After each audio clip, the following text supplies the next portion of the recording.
Hey friends, if you encounter the issue where one of the update services is not running properly in Windows, then please watch this video. I will guide you through the resolutions.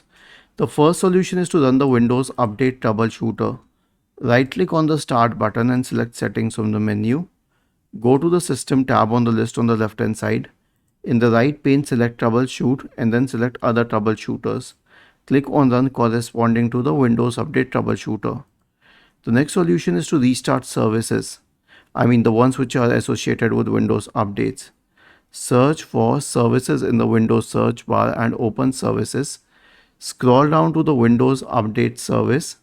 Right click on it and then select restart. The next one that you have to restart is the background intelligence transfer service. Right click on it and select restart or start if it's not already started. The last solution will be to perform system restore. So search for recovery in the Windows search bar and open recovery. Click on open system restore. Select choose a different restore point. Next, choose a good restore point. Click on next, click on finish and then click on yes. Was this helpful?